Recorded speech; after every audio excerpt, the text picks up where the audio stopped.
All right, all right. Good evening. Let's get some pajama trading going. Good evening to everyone.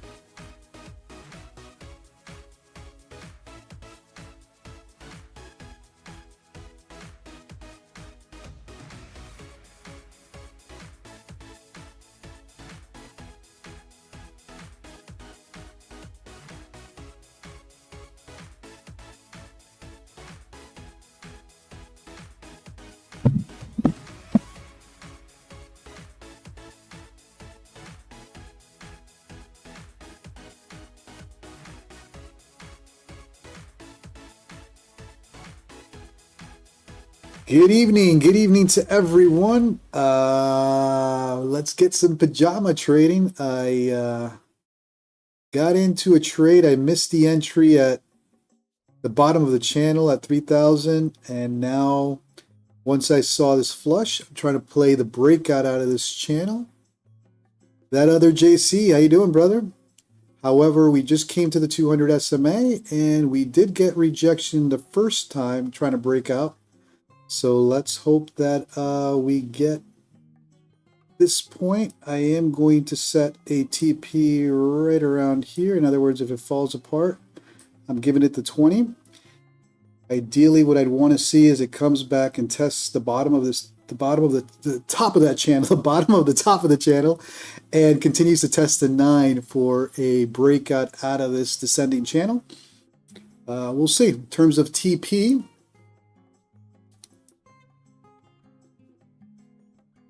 but like I said, it is hitting that 200 SMA resistance. The first time it got rejected pretty nasty. So I'm hoping that was the liquidity sweep, and from here we just get a couple of tests and a bounce. See if we get lucky and we get some movement on this.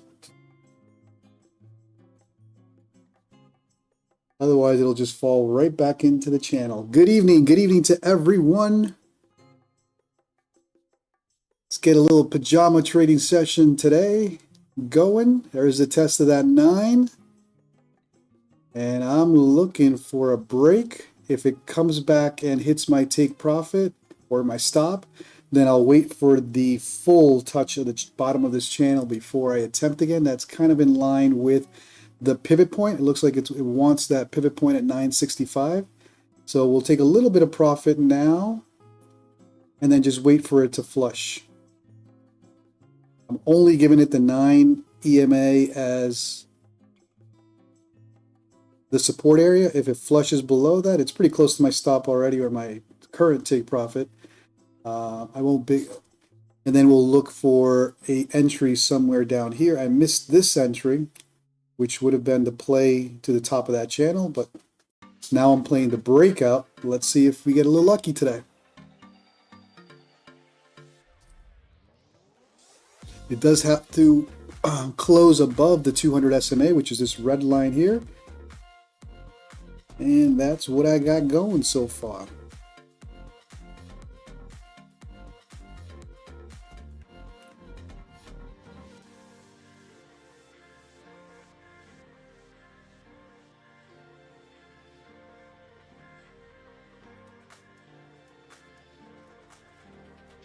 See if we can get a play to test some of this. That 35 area would be juicy if we can get up there. But we'll see how we do in this area. It has to blow through these moving averages first. Otherwise, I could see a flush and test the pivot point first, which is fine. I'll take a little bit of profit now and then wait for this area for a potential long if the breakout is not going to happen yet. At least the breakout out of this channel that's been playing out since the New York session. Today I only had one trade during the New York session, one and done trade, a nice little short for, I don't know, 25 points. And called it pretty quick.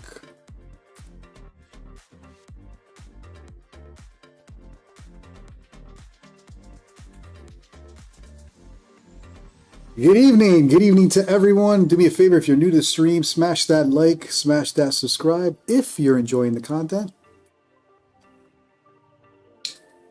I mainly do the New York session. Mike Schwartz, good evening, buddy.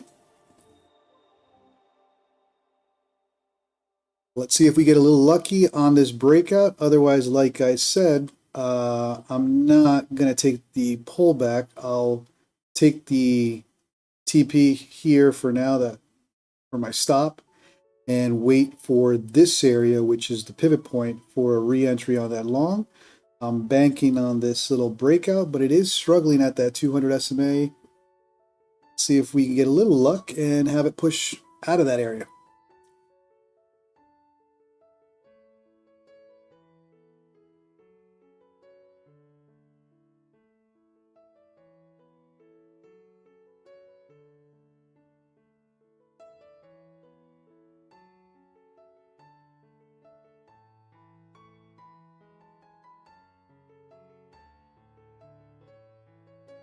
How's everyone doing tonight? I hope for those of you that traded the New York session, I hope you guys had a green. I walked out with some green. I was a one and done trade today. Not pushing it. And let's see if we get a little bit of green this evening. If you're just tuning in, I'm playing the breakout out of this descending channel. I'm being tight on the stop. In other words, I'm only allowing the test of the 20 SMA. It's pretty tight. I mean, it could flush right below that area, come and test this area for the bounce, but I'm not interested at that point. At that point, I'll wait for the pivot point, which is down at 965, kind of like around this area. May take a couple hours. We'll see if we get lucky. Hopefully we get lucky and we get the breakout here, but I do see it struggling. So that other JC, how you doing, brother? How was your morning session?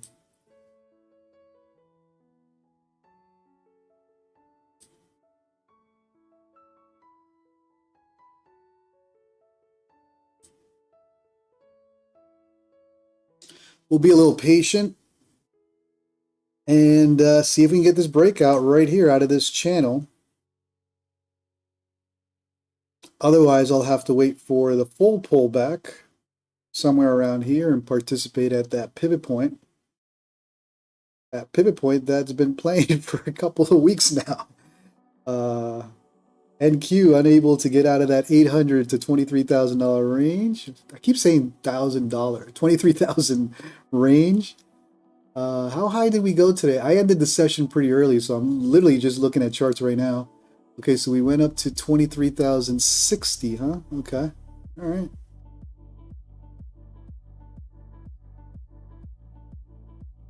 La Renko, Miss Renko in the house.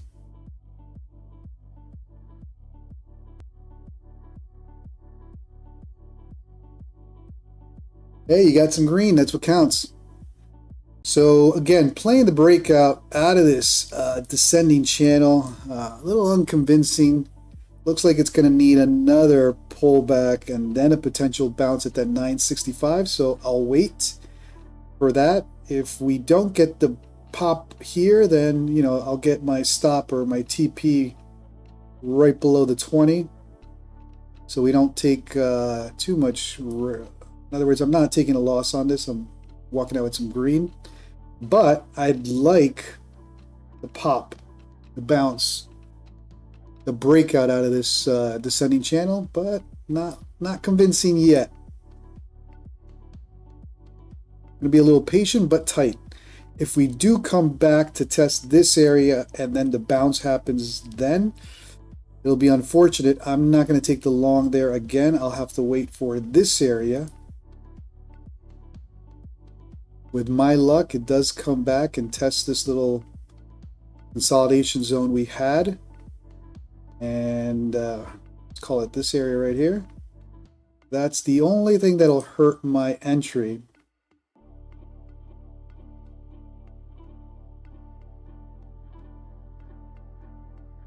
But let's see if luck is on our side and we take the breakout now.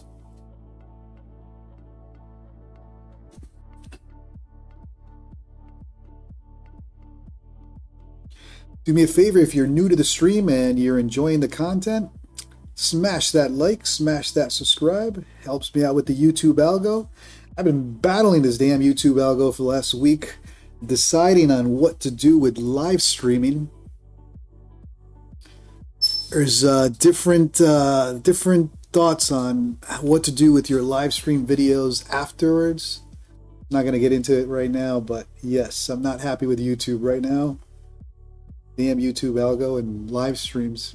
I may have to actually delete or unlist live streams.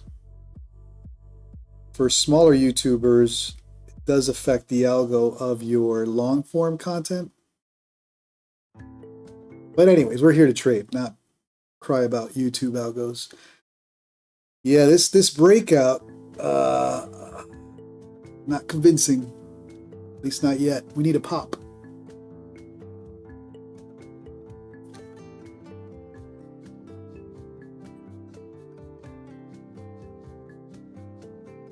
We need a pop. There we go. That's what I need.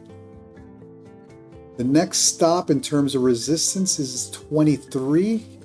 You got the 20 SMA on the 5-minute. So if we switch to 5-minute, see how it reacts there. That's what it's. I'm sorry, not the 5-minute, the 15-minute.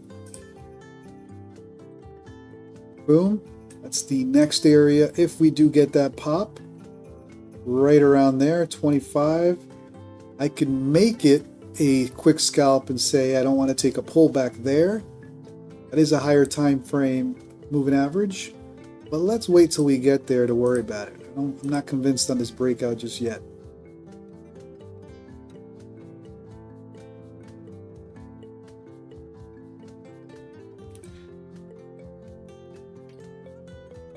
So while we're waiting to figure out what NQ does, why don't I set up all my levels for tomorrow morning? I mainly stream New York Eastern. I'm there today. I had a one and done trade for the New York session.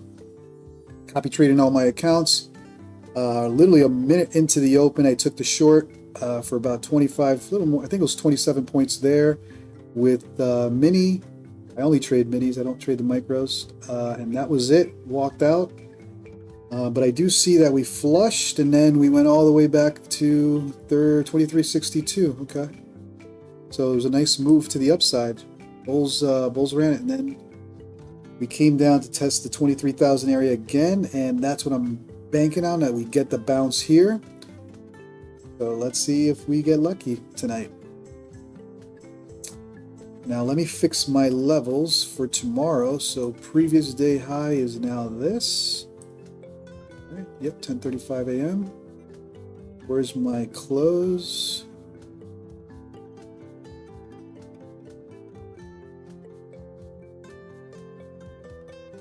$155. We closed at 36.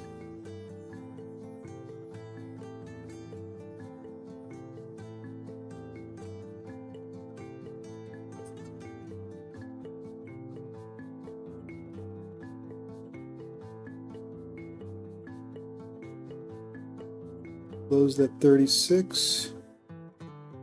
Current overnight high. I'll leave my current overnight high here. I'll fix it in the morning for my New York session. Previous day low, we came all the way down here, right? We tested yesterday's low or Friday's low and didn't do much below that. And then current overnight low, we'll call current overnight low here. But again, I don't expect that to be tomorrow's overnight low, so I'll leave overnight high. Why don't we do this so we don't get distracted? Overnight low. Leave it there for now. Okay. And overnight high is up here. All right, cool. So overnight low and overnight high, I'll fix tomorrow morning. I'll leave those up there for now. All right. So we got levels, previous day high, that could be a target. However, like I said, that 20 SMA on the 15-minute, and now it just slowed down. Jeez.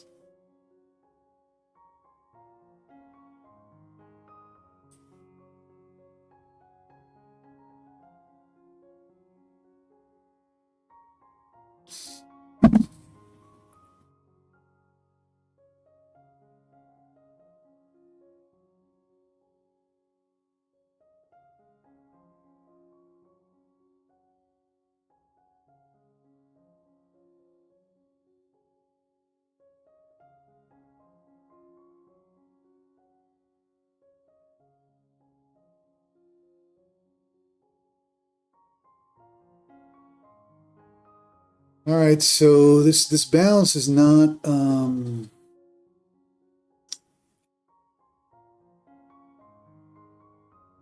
not happening as quick as I wanted or hoped to.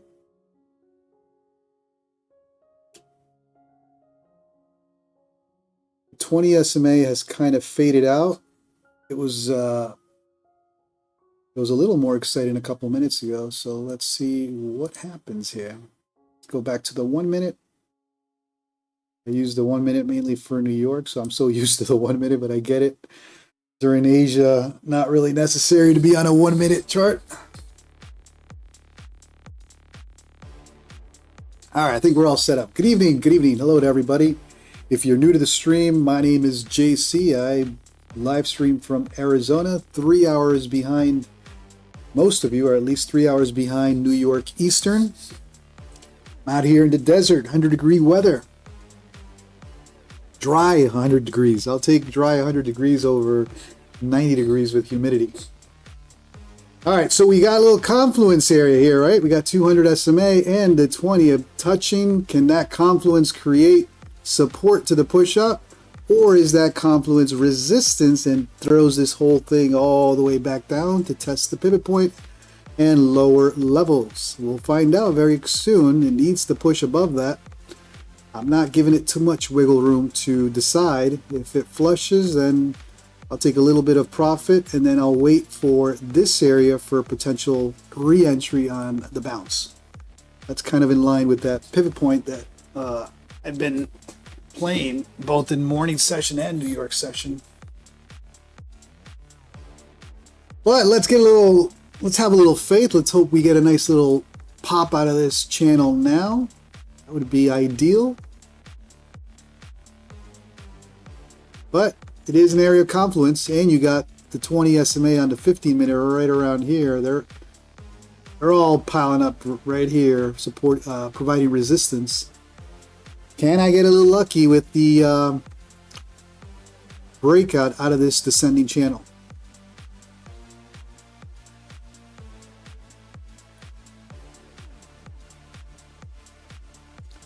VWAP as well. Everything is here right now. Big area of confluence. So you're going to need a lot to break out of that. Probably not going to happen in this wave. I'm also not willing to give a drawdown to find out. If it doesn't happen now, then my stop, which is now a take profit, will hit. And this area would be my next area, which may take a couple hours, but I'm going to keep it strict tonight. Ooh, there's the flush below that whole area of confluence. So unable to break out, at least in this wave. You got VWAP there, 20, the 200. You got a lot of resistance here.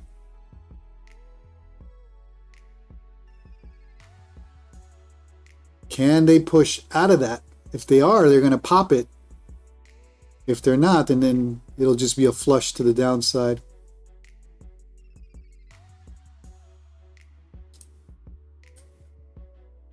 But I'm not giving it, like I said, drawdown to find out. If it flushes below the 9 and the 20, you pretty much have an idea that it's failing at that point. There's no reason to go even break even on that. The breakout is just not happening.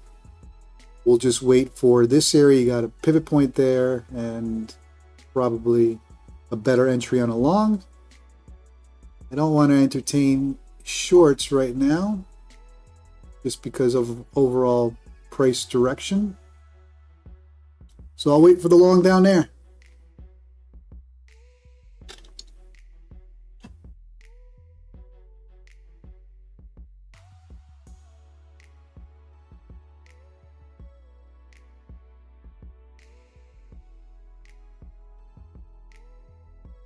So this push out of the channel is fading. Not convinced. We'll need a pop to get out of this. Big area confluence right here. You got VWAP, 20, 200 SMA, and you got some moving averages on the higher time frames, all merging in this area. If we can't push out of that with a pop, then it'll be a resistance area for now, and we take a stronger pullback. The first touch of the 200 was rejected. The second touch of the 200 SMA was rejected even stronger. Obviously, this is the 1 minute. This is smaller time frame chat here. I'm hoping that this wave, 1, 2, 3, and then we finally get the pop. Let's find out. Let's find out.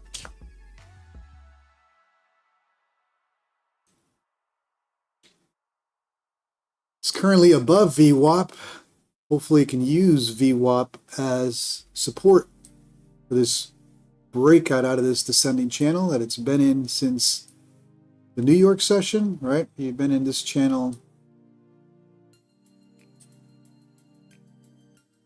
Ascending channels tend to break to the upside. Ascending channels tend to break to the downside. As I was fixing my OBS, getting ready to stream, I did miss this entry, but I'm not too far behind, about 6 points. Opportunity awaits. I am in a long. I'm in a tight long. I'm in a long at 23.06. Playing the breakout. Because I'm playing a breakout, I need momentum. I'm not going to tolerate drawdown. So my stop is this red line. I know you guys are used to probably using Ninja or Tradeify. These are the, on Quantower, it's on the left side. Entry, long, and that's my stop now in the green. Because my thinking is if we're going to break below, we're at the 1 minute right now. This is a 1 minute chart. If we're not going to be able to position above the 9 on a 1 minute, that means price action needs to flush below that. I don't need to be in that long until we have a stronger low. The stronger low could be that pivot point at 965, which would be the bottom of this channel somewhere down here. The only reason I'm in, as I was setting up to stream, I noticed that we touched the bottom of this channel, and I missed the entry here. To play channel, bottom of a channel to the top of a channel. Looks like it's falling apart right now. If the top of this channel holds, then good, but like I said, I'm keeping it tight. I'm not giving it more. I'm playing a breakout, not consolidation. Touching VWAP right now, it needs to bounce, otherwise, like I said, we'll flush. Well, not necessarily flush. We may need to come back into this channel for somewhere. I mean, you got pivot point at the 970 area. This area, I'll probably entertain another long. Unfortunately, we didn't get the pop that I've been looking for on this wave.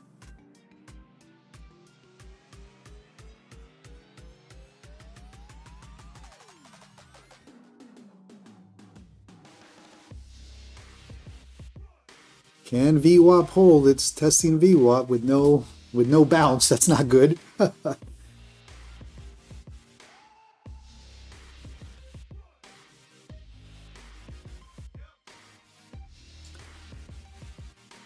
like I said, if you're new to the stream or just hopping on, do me a favor, smash that like, smash that subscribe. Helps me out with the YouTube algo. Currently in a long for a breakout that's not playing, and it looks like I'll be stopped out on the next wave to the downside, and then we'll have to relook at longs, but at least this stop is in the green, or a little bit of green, and then I'll consider another long down here.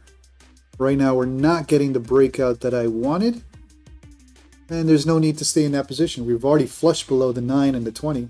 Technically the breakout is over.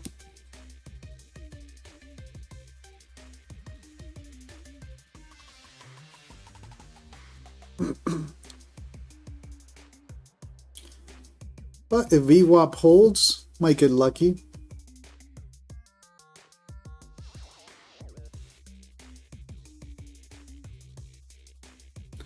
So currently using the bottom of this channel as a support area, but unable to push. And this is all the way down to the 1 minute.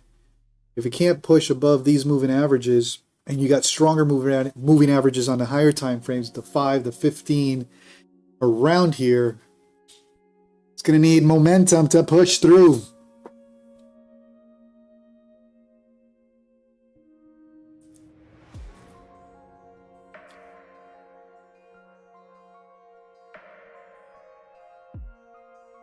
But there's also no need to absorb drawdown or even a break even.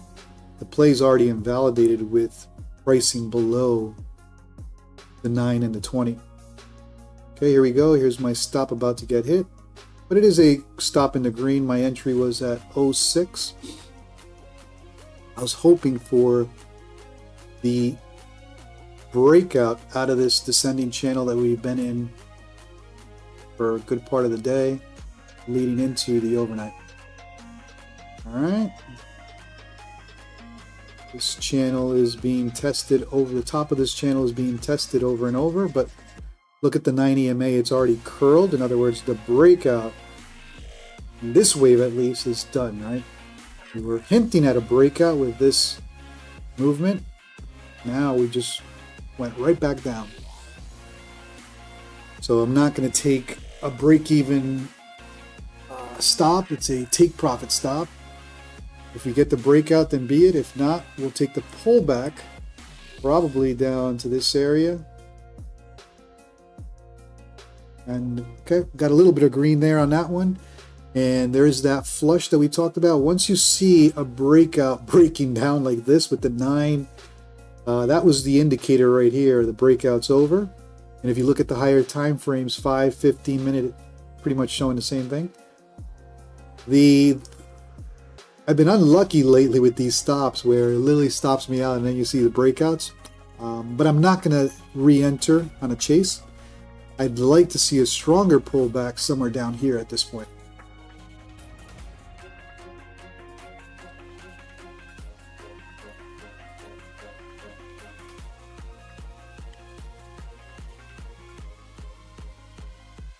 The worst that can happen to me right now is it tests this level, this little consolidation zone, and then you get the bounce. I'm not willing to take a long here again because of the potential of the bottom of this channel. I'd be entering in the middle of a channel, which I don't want. The only reason I was interested to begin with was we touched the bottom of this and we were what appeared to be headed towards a breakout.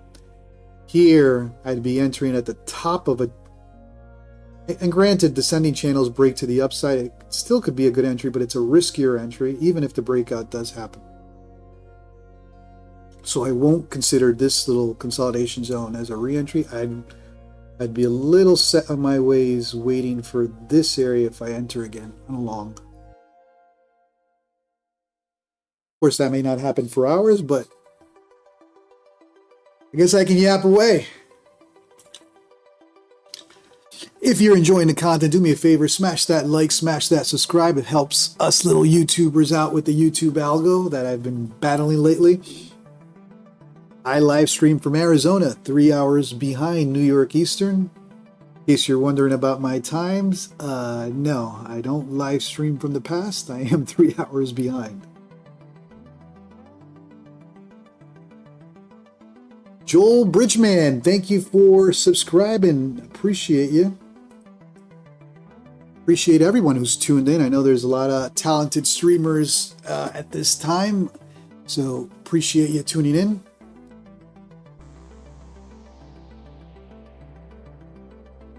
All right, this is the area that will frustrate me if we're just simply testing this little consolidation area and then we bounce. Risky.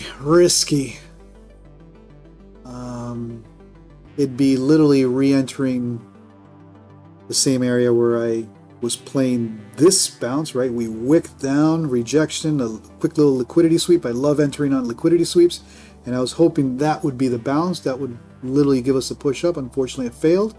So that actually gives us a good idea that pricing was unable to push above this area of confluence, right? You have 200 to 20 SMA, VWAP. You got 20 SMA on the higher time frames, 15-minute. So maybe it's a patience game. Let's see if we can get a flush down to this area, or price action moving to this area. It doesn't necessarily have to be a flush. And then I'll consider an entry around pivot point, or bottom, closer to the bottom of this channel, where I can set a stop below the bottom of this channel. If I enter here on a long, right, that's not with momentum, right? There's no momentum in this price action. The only reason I entered here is we had momentum going. In the morning session, you'll see me enter on pullbacks, on flushes quickly because of that. That's the only reason I entertained this long. Now I'm not seeing momentum. I'm just setting myself up for failure if I long here right now. I'd have to give myself a wider stop down here versus waiting for price action to come and test either pivot point or the bottom of this channel, set my stop outside of this descending channel. That's a safer play. Almost there. Bounce at 996. Yeah, that's the same area that I got stuck in. That's where I entered at what is it, 06. And this time I'm not entertaining this consolidation zone only because of how wide my stop has to go. But 96 seems to be a good area for that bounce. It's the original area I wanted to enter. I originally wanted to enter here. As I was setting up my OBS to live stream, I missed this area. This was the area to enter, which coincides with what you're saying, 96, 97 area. And the worst thing that can happen is, like I said, this, where it comes and tests this little consolidation or support area that we've been building and then bounces. But NQ does what it wants to do, not what you want it to do.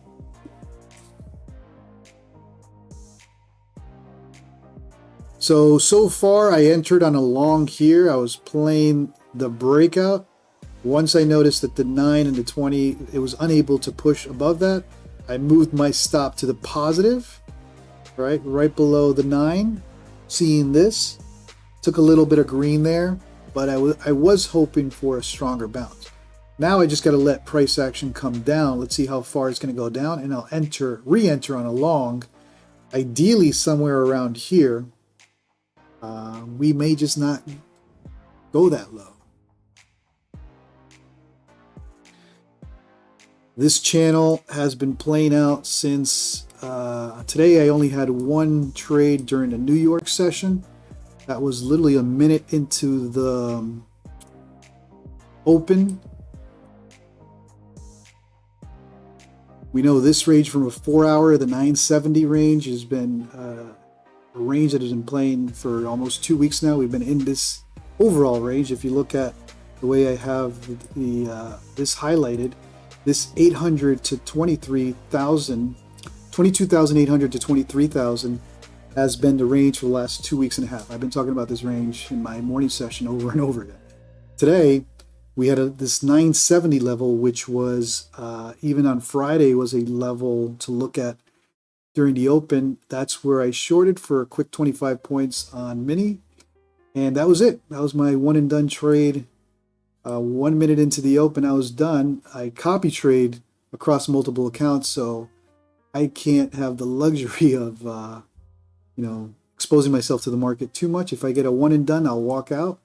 And now we're back here. I was hoping for this breakout, using the bottom of this channel to break out. We didn't quite get it. We came back and retested my entry. And at this point, I gotta wait for a stronger pullback. I gotta be patient on this one. It's either front run it, which I haven't done well lately in the overnight session, trying to overnight a level, trying to front run a level. So let's be patient and see if we get a stronger pullback somewhere down here. It's the plan.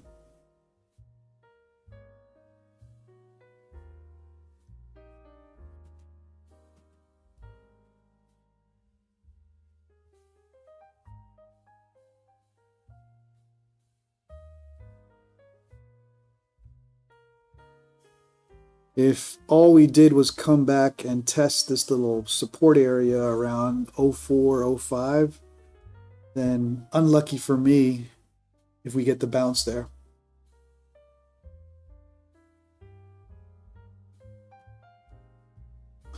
Take a look at what happened. I literally walked out as soon as I ended the live stream this morning. I didn't really look at the charts. Okay, so this morning, that was my trade. We came back, we tested this. We were in this consolidation zone. We pushed up to that 970, 980. So this area right here, where I initially shorted the open, was tested again. We failed. This 970 area has been juicy. Last week, you saw me take trades at 9. Well, I missed on Friday. On Friday, I missed a short right around here. But this 970 level, 970 to 980 has been a juicy area to both short and long. All right, so then we entered this consolidation zone and pushed up to this level, okay? And then we've been in this little descending channel. Got it. Sorry, I literally just started live streaming and took a look at the charts again. So let's see if we can get a pullback. It's been hovering around the top of this descending channel for a while now. Ideally, we come down, test this 970. Pivot point is at literally 968, 970 area. If we can get down to this area, then I'll entertain a long. I'm not front running it. I've been burned front running it on the overnight session a couple times now. So we'll have to wait to either touch that pivot point, potential exaggeration right below it, and then we get the bounce, right?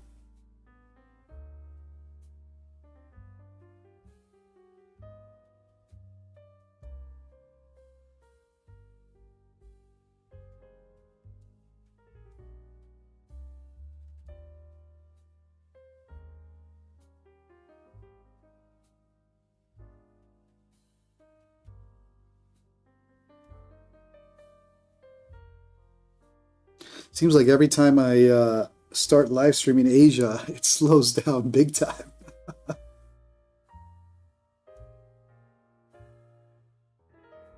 But I mainly do New York.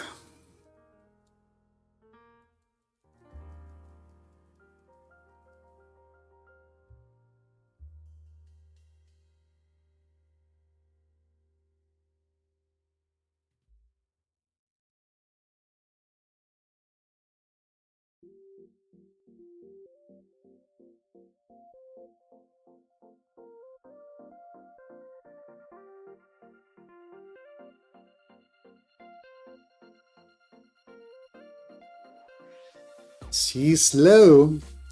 But yes, I mainly live stream New York. That is where most of my trading, if not all my trading happens, especially copy trading my accounts. I live stream New York, 9:15 a.m. Eastern. Every day. And every now and then, I'll do Asia. I do want to get more comfortable with Asia. In other words, I want to start playing, I may even start playing micros. I could see how I can enter with a micro here, maybe 2 micros, potentially capture this area as the bounce. If this area doesn't become the bounce, then I re-enter with another 2 or 3 micros down here for the bounce. At that point, I'm in with what, 4 or 5 contracts, and I set a stop around the 65 area. In other words, you got to give yourself a stop below the descending channel. In other words, allow it to use that as a bounce and build a position that way. Because I am so used to scalping the New York session, like for instance today was, that trade was probably less than 30 seconds, 25 points. I was up $500 pretty quick per account, literally within the minute of the open. This is the 1 minute chart. This was a quick one and done. That's not the way it works during the Asia. So I may actually start experimenting with micros. Blessed Profits. I like Tradesyncer. The reason I use Tradesyncer is I copy trade multiple prop firm accounts, both Rhythmic and Tradeivate. Ninja and Replicanto, you can copy trade unlimited Tradeivate accounts. You can only copy trade one Rhythmic connection on Ninja and Replicanto. So there was always that limitation. I have prop firms that only offer Tradeivate, and I have prop firms that only offer Rhythmic. So for me, the solution, and I love trading on Quantower. In other words, I wish Tradeivate would allow multiple prop firm copy trading, but it doesn't. I love Quantower to trade. This is where most of my trading is. And I can set Tradesyncer to copy trade off of my master right here on Quantower.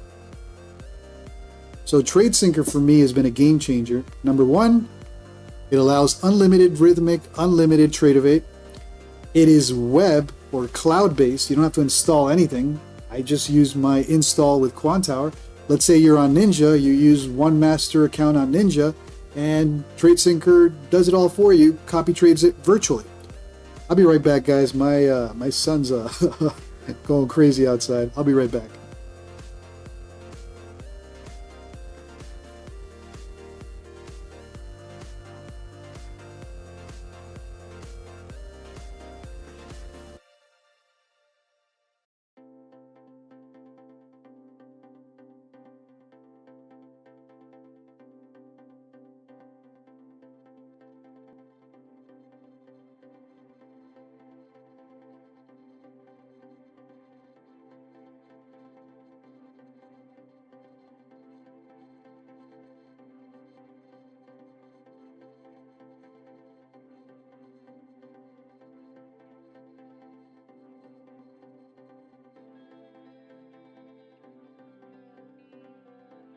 All right, we are back. Looks like I haven't missed much. Blessed profits. I hope that answers your question with Tradesyncer.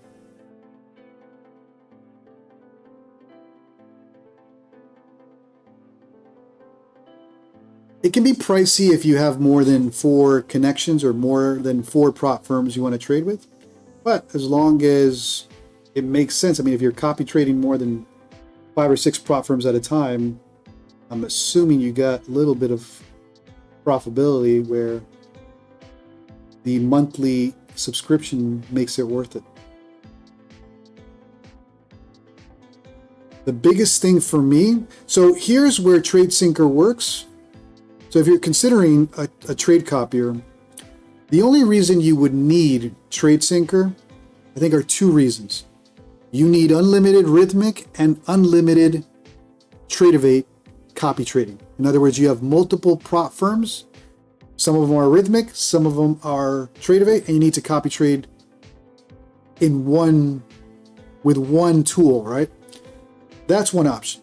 Number 2, let's say Ninja Replicanto is, you don't have the best computer, you don't have the best laptop and CPU resources. And anytime you have multiple connections on Ninja and Replicanto, it starts using up CPU. You can go with one. In other words, you connect one prop firm on Ninja. And at that point, you don't even need Replicanto. So let's say you use one Tradeivate connection on Tradeivate, on Ninja, I'm sorry. Let's say, I just read day traders. So let's say you're on Rhythmic day traders on Ninja. And then you have other prop firms that you want to trade with, but every time you try with Ninja, it starts eating up your CPU resources and it slows it down. You can use Tradesyncer. You don't have to install anything on your laptop or your computer or whatever you use. It's all cloud-based. You set up Tradesyncer to copy trade directly from your master account without any installs. I got to make a video on Tradesyncer. So for me, unlimited Rhythmic connections and unlimited Tradeivate on Tradesyncer, deal breaker. Now, if you copy trade, that's because I copy trade all of them at once. I do not rotate accounts. I am a one trade applies to everybody, win, lose, or draw. If I blow accounts, I blow all 20 or all 30, whatever I'm trading. I do not rotate. Now I may grab a couple evals if I'm in gambling mode and I just want to pass an eval or something. Maybe I'll just do that. But as far as trading, I copy trade them all. That's why you usually see me, even in a New York session, I'll try to get it done with one trade because it's multiplied by, I don't even know how many counts I'm copy trading right now. It's like 26 between evals and straight evals and funded account and sim funded accounts.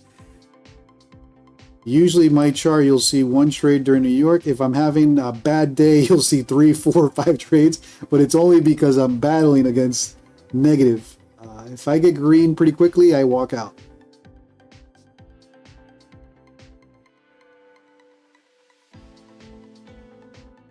But if you have, I think Ninja Replicanto is a great tool for copy trading if you only rely on Tradeify and maybe one Rhythmic connection. I do Quantower because that's just my favorite. It's not that I don't like Tradeify. My only frustration with Tradeify is the lack or the inability to copy trade multiple props through Tradeify. You just can't. You have to use Ninja and Replicanto. Whatever you do, do not use the Apex Trade Copier. That's a private label or a white label version of Replicanto, but Replicanto gets updated. Apex Trade Copier doesn't. That's why it's free. You never go with the white label version, you go with the original version. All right, I guess I'll be yapping for a while. This is slow, and I'm waiting for this area before I even enter another trade. So it looks like we got some bonding to do tonight. If you're new to the stream, do me a favor, smash that like, smash that subscribe. It does help me out with the YouTube algo.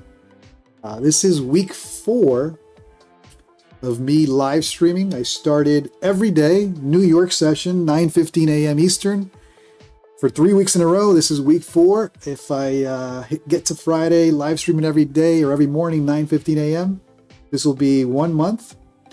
Asia session, I don't do it as often. I hop on every now and then, but I do want to trade a little or get more comfortable with Asia. I think what I'm gonna do is I'm just gonna switch to micros. I could see how this is building a position for a long. If you want to front run this area, you enter along here. If it gives you the pullback down here, you add another couple micros down here. I wouldn't add micros here yet. I would add down here and then potentially the bounce. So who knows? Maybe I'll set this up for some micros and set up some longer, juicier plays with micros during the overnight, or similar to what I just did, scalp for 10 points with 2 or 3 minis. I mainly trade minis, especially during New York. I just don't trade micros. Tick Trader, I had straight to funded accounts and I blew those. Tick Trader, I took, I don't know how much in payouts. It's here on the I've posted my payouts with Tick Trader. I think I got up to 9 or 12,000 in payouts this year with Tick Trader. And then I blew my account, and what I'm hearing with Tick Trader is after a couple, it hasn't happened to me, but after a couple payouts, they move you to live, but you never get the live account. In other words, there's a whole list of traders waiting to go live with Tick Trader, and it just hasn't happened. So I've been turned off by Tick Trader. I haven't bought their accounts again, but my experience has been positive. I don't have anything bad to say about Tick Trader. I'm basing it on what I see in their Discord. I actually have to buy a couple of accounts in the next week or two. I want to get Prop Shop. I want to get another straight to funded Tick Trader account. There's a couple of legends. There's a couple of prop firms that I want to try out. I'm already copy trading 20. Hold on, let me open this. On Quantower, I'm copy trading up to 28 accounts right now. Mix of funded accounts and evals. And I think this week or next week, probably next week, I want to bring that number up to 35 with different props.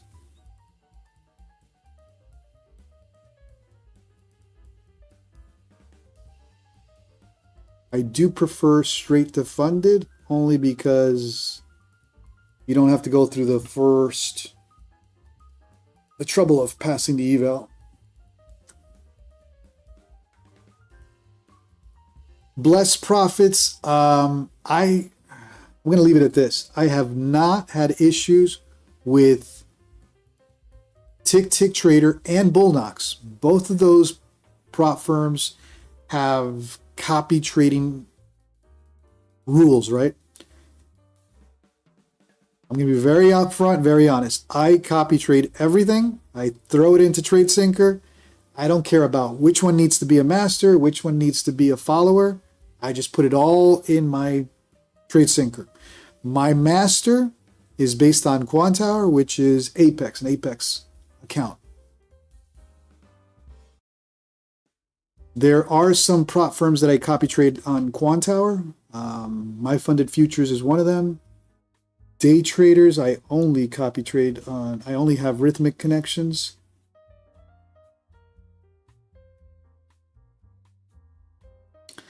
But listen, don't, as far as what follower to copy trade with Tick Trader and Bulenox, don't base it on what I just said. I'm just saying that I personally don't pay attention to Tick Trader and Bulenox saying, hey, our account has to be the master. Nope, I throw it in the mix. Blue Guardian, Yusuf. Blue Guardian I have not tried. That doesn't mean it's not good. I think I've heard Blue Guardian mentioned a couple times. Straight to funded. Depends on where you're at in your trading. Are you looking to diversify with straight to funded, or are you looking to open your first account with straight to funded? If you're looking to open your first account with straight to funded, Tradeify. I've had no issues with payouts on straight to funded. With Tradeify, you get paid within 15 minutes. They don't have any payout denials on the books yet. Can't say anything but good things about Tradeify if you can trade within the rules for their straight to funded.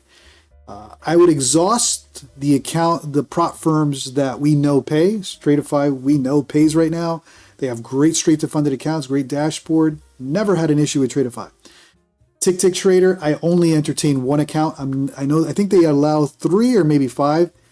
If I do open another account, I'm only opening one because of what I've seen in their Discord and just some of the issues that are going on with traders requesting the 3rd, 4th, 5th payout.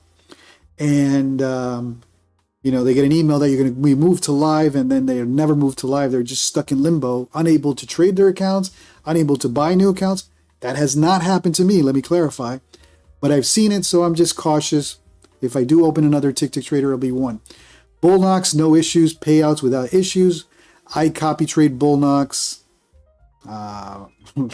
Maybe I shouldn't say this on a live stream, but I do not pay attention to their copy trade rules as far as master and follower accounts.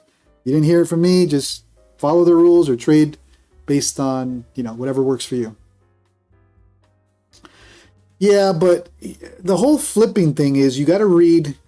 So JP, I've seen the social media post about denials with Bulenox around flipping. They do have it in their contract. They do have when you sign your master account, and it's in their website. Your average, and I don't have it in front of me, and I'm not going to open it right now, but you can't have, how do I phrase this? You can't have, let's say, 10 days, and your average profit is, I don't know, $800 a day. 600, 700, 800. You're going back and forth between those numbers. And then all of a sudden you get 2 or 3 days of $100 or negative $100. They've made it clear that all of your days have to be very similar in terms of profit. So I would look at it as if you're averaging about $700 to $1,000 in profit every day with Bulenox, and you had a day that you only brought in $100, I wouldn't request a payout. I would try to level yourself out to another $700 and then submit the payout. Similar to Apex, right? I had a bad drawdown day a couple weeks ago on a Friday. I was stuck, and by the way, I only trade 150Ks across the board. And with Apex, on PAs, you can only have 30% drawdown per trade. I was in a bad trade on a Friday, I think it was 2 weeks ago when we had the Canada news, and I got caught with my pants down, no stop. And I got stuck in $1,800 in drawdown or more. I think it was like close to two. So on a 150K, right, you can only be in drawdown up to $1,200, $1,500. At that point, I was not concerned with the trade in terms of drawdown or failing the Apex rule. I was concerned with the drawdown that I was in. How do I get myself back to positive, which I did afterwards.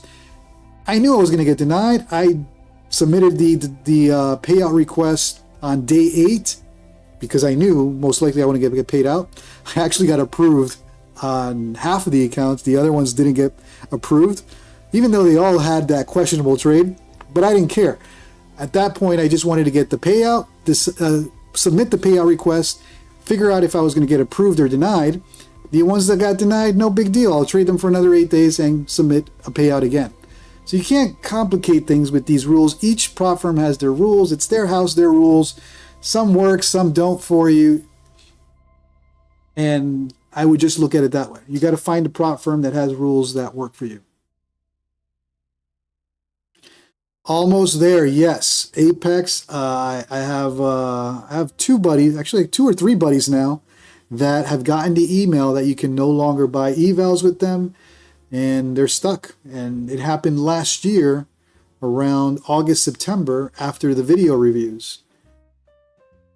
Apex, if you are a profitable trader or they see that, your strategy gets a lot of payouts, I have seen and know of traders that can no longer buy evals with Apex, unfortunately. I still trade with, I stopped trading with Apex for a couple months. Last year, I discovered Apex last year. From like April through June or July, I had some nice payouts. 19 accounts, because I always bought 19 accounts with Apex. I think I hit 3 or 4 times, all 19 accounts, $2,000 payout requests, no issues. The last payout request with those 19 accounts on Apex around, I want to say August, I was put on video review. I submitted the video review and didn't hear for at least 2 or 3 months.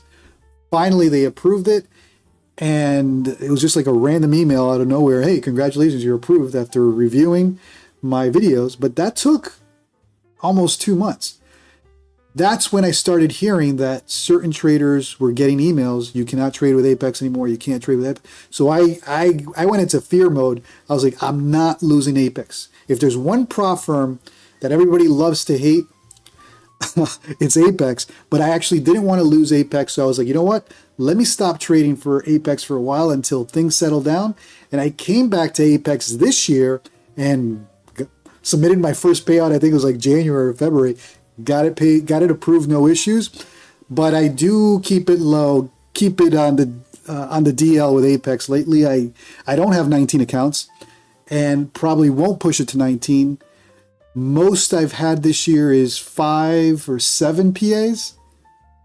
I want to stay under the radar until things calm down again with Apex. That is one prop firm I just don't want to lose because the leverage is insane. And I've gotten paid out this year with Apex, no issues. All right, so almost there. Here's your 96, bro. Did we hit 96? No, we just hit 23,000. So again, we're playing in this descending channel. Are we going to break out? Is it building? It's hovering around the top, or are we going to get the full pullback on this channel? And that's what I want at this point to entertain a long.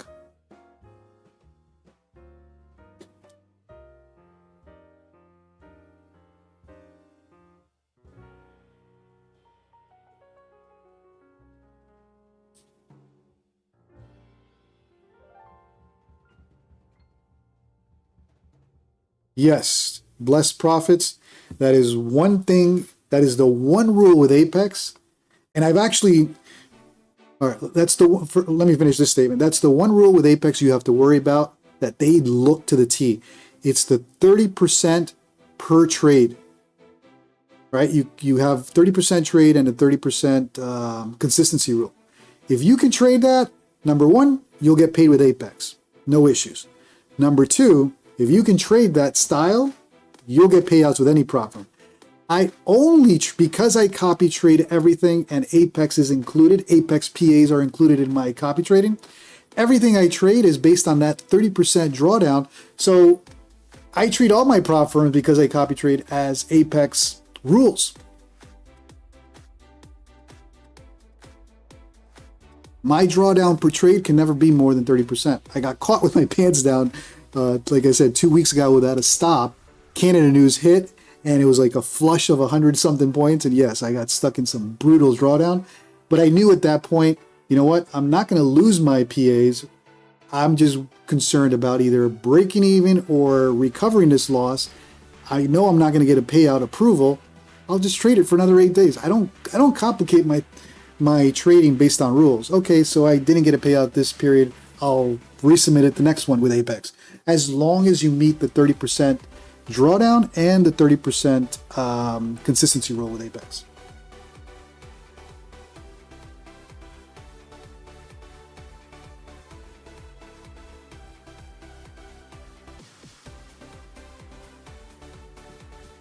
Has anybody, anyone who's tuned in, has anyone traded Prop Shop?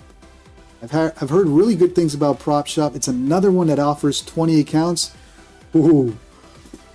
I love leverage because I copy trade, right? I don't rotate accounts. I love to copy trade it all at once. Anytime I hear 20 accounts, but I'm curious if anybody's gotten payouts without any issues at Prop Shop. I've heard good things on social media, on X or Twitter, but I'm just being cautious. I haven't traded them yet, but that's one that's on my list, Prop Shop.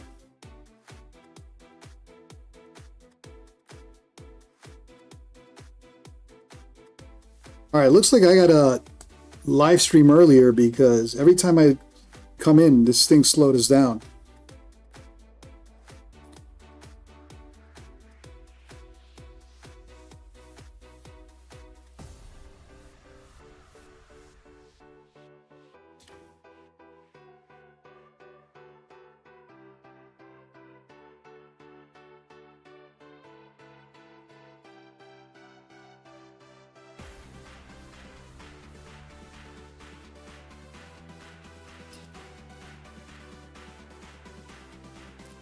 Imperial Trading.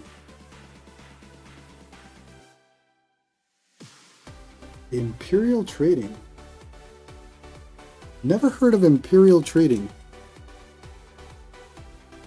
For sure, org. Let me take a look at Imperial Trading. Are they futures prop firm, or is this more of a brokerage type? Imperial Trader Funding. Here we go. Where are they located? What country? And thanks for become a $1 million funded trader. Oh, they're going big boy.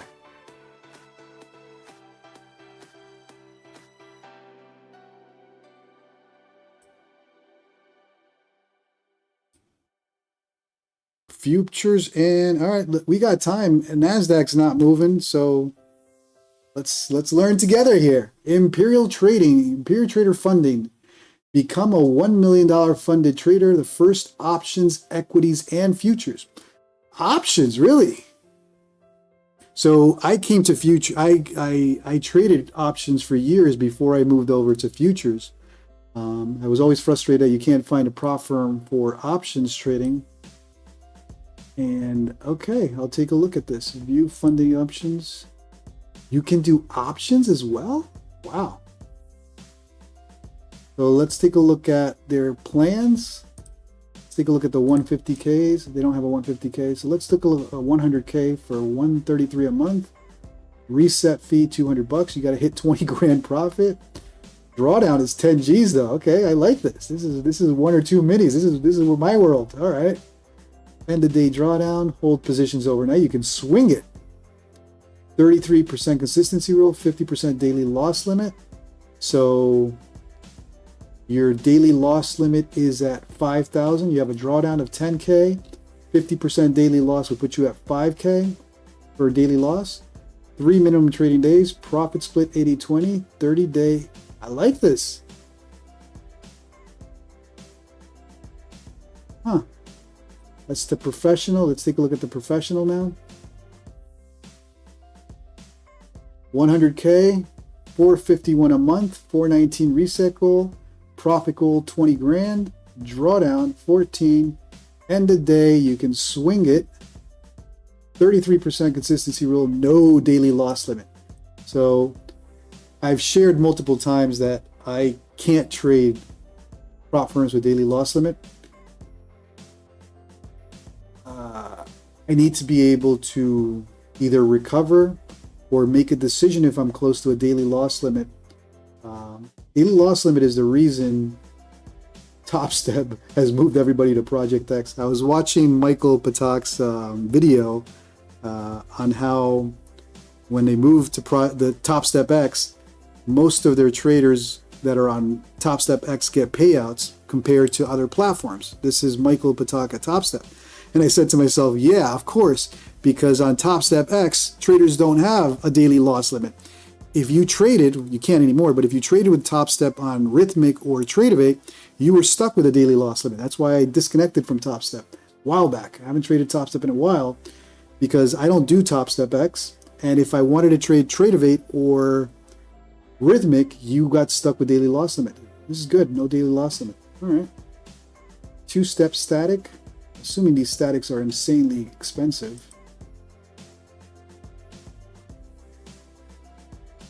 $561 for 8 grand of static drawdown. Static drawdown is good because static drawdown is not end of day or intraday trailing drawdown.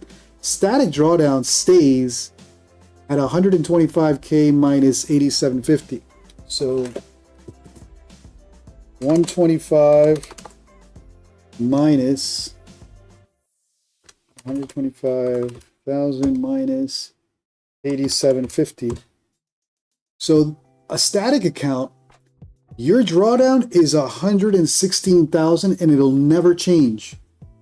Most static accounts with like Apex, who else has static accounts? Apex, Trade Day, I think Day Traders has static accounts. Your drawdown is so minimal. It's like 3,000 or 4,000 max. This is pretty good for the size of the account. With a static, it never trails you. So you have a lot of time to pass, but you also have a lot of leniency to blow that account. All right, I'm going to take a look at it. Let's come back to NASDAQ. Thanks for the heads up there on that Imperial Trader Funding. All right, NASDAQ still stuck where we left it. Spixer, do some trades. Well, I already entered a trade and I got out. I'll enter trades on the areas that I'm looking for to enter, which is down here. Until then, not entering a trade, buddy. Go straight to funded. Look further down at the futures.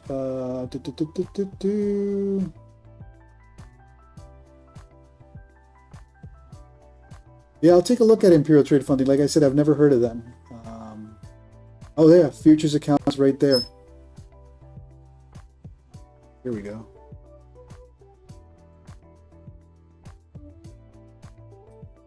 And some of you guys have gotten payouts with this one?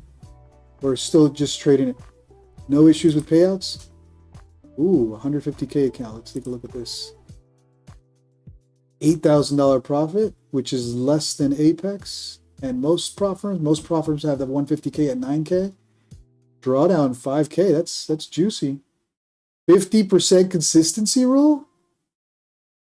No daily loss limit?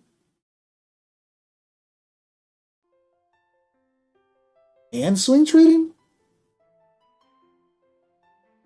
Wow. What's their static on a 150K look like? Yeah, most futures prop firms on statics, they keep your drawdown very tight, 3,500 only. I wouldn't do that. That could be 2 or 3 bad trades for me. All right, impressive. I'll take a look at it. And some of you have gotten payouts, no issues.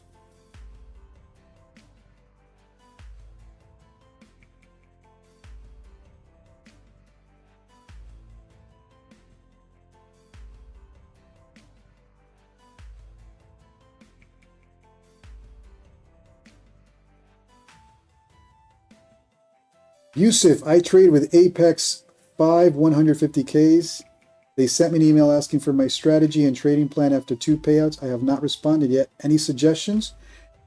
Don't freak out. Just respond to the email. Send them your chart. Send them your strategy. You'll get paid.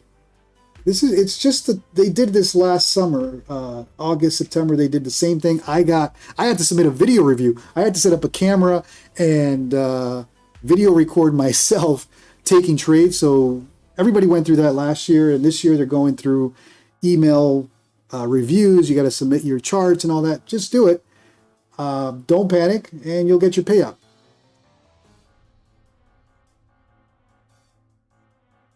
With Imperial, can you have $21 million accounts? I don't know about that. I don't think they're $1 million accounts. These are prop firm accounts, right? 100K, 150K. I'm assuming they have a path to live, and then they decide how much they'll fund your live account. You're a pro and you can handle $1 million, you might get that one, right? Become a $1 million funded trader. But the prop firm accounts are these. Futures accounts are standard numbers we're used to seeing with prop firms.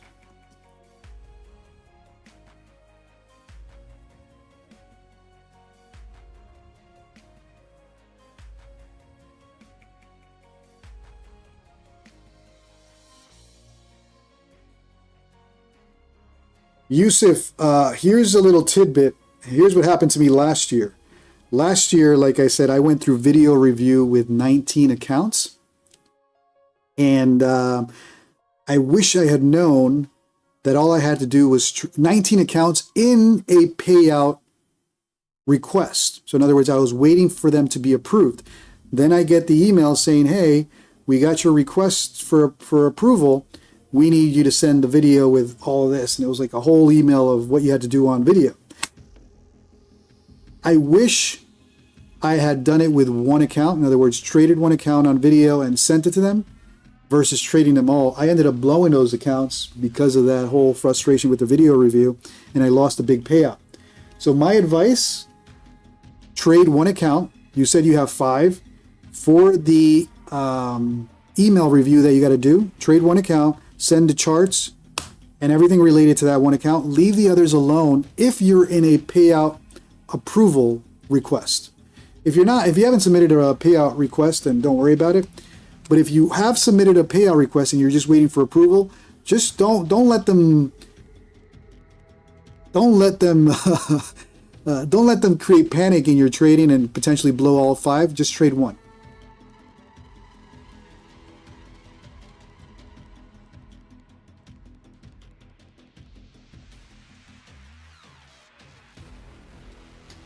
All right, guys, looks like we're going to be chatting today. NQ is not doing, we're coming to the levels that I'm looking for. I'd like to enter down here. That's what I'm waiting for, a pullback at this pivot point. But so far, it looks like we're basing around here and then potential bounce here, but not taking it here.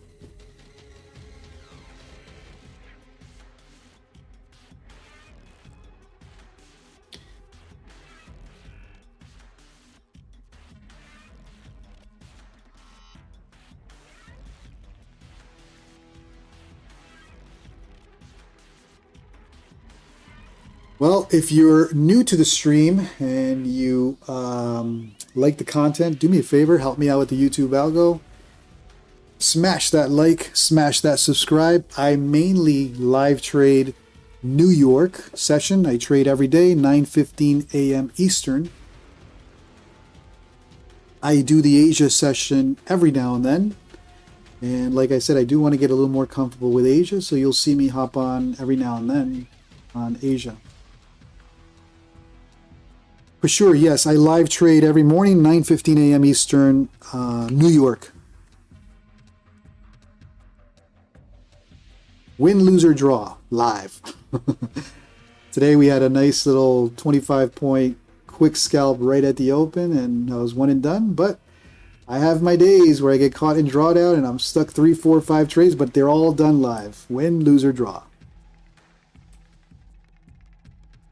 As far as how long I've been live streaming or trading live, this is week 4.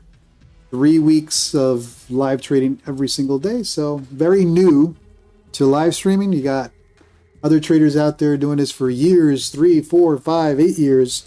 This is week 3 or week 4 for me. Completely a noob to live streaming. Spixer, welcome to the stream. Thanks for tuning in. And for anybody new to the stream, thanks for tuning in. My name is JC. I live stream from Arizona. If you're questioning my times, yes, I'm 3 hours behind New York Eastern. And we're trying to get NASDAQ to move tonight, but not really. So I'm going to have to connect a little earlier.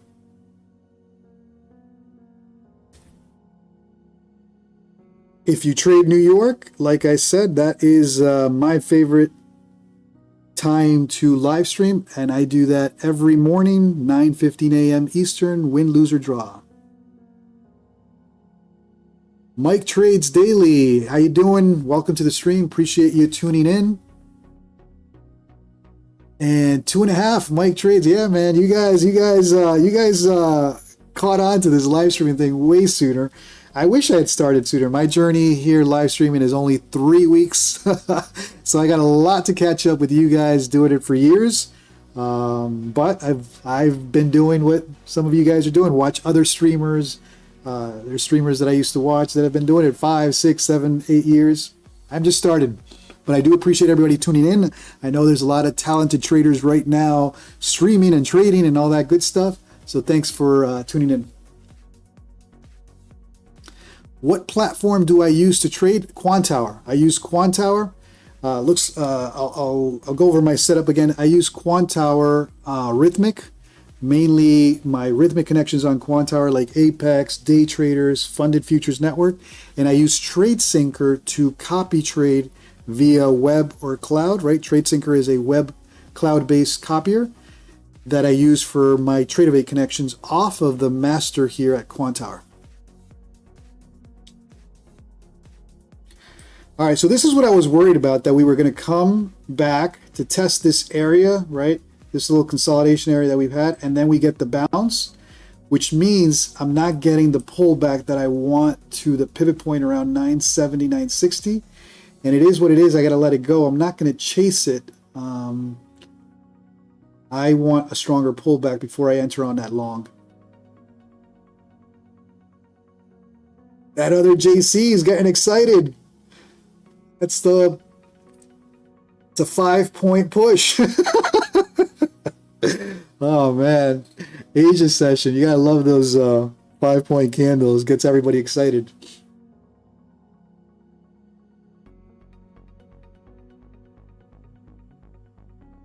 Mike Trades, I do appreciate you tuning in, buddy.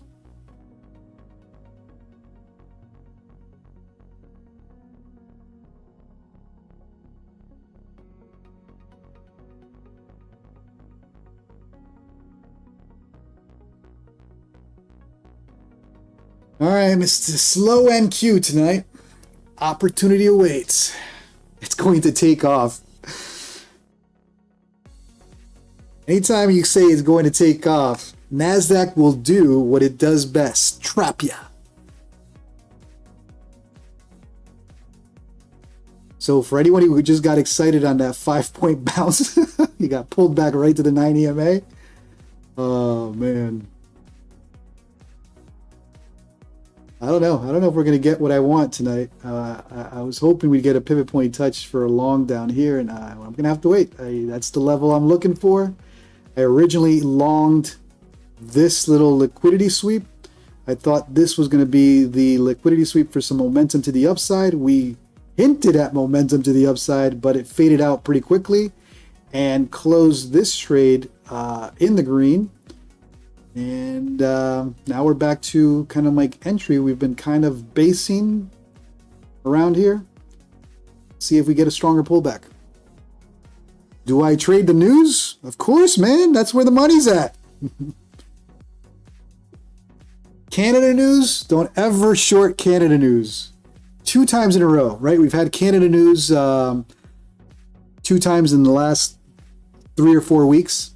You get the initial knee-jerk reaction, quick flush, 100, 200 points, whatever it is, and then you see the bounce. Always play the bounce on Canada news. 2 times in a row.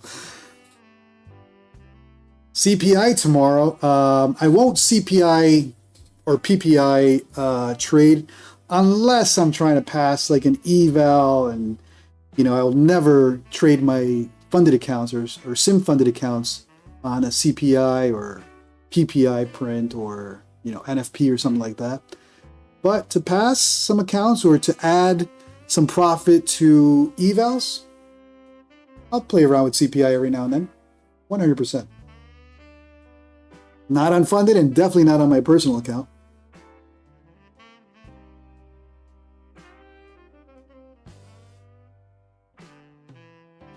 So tomorrow we have CPI, right? 8:30 a.m. I gotta see if I need any evals to get closer to profit. Tomorrow should be a pop to the upside.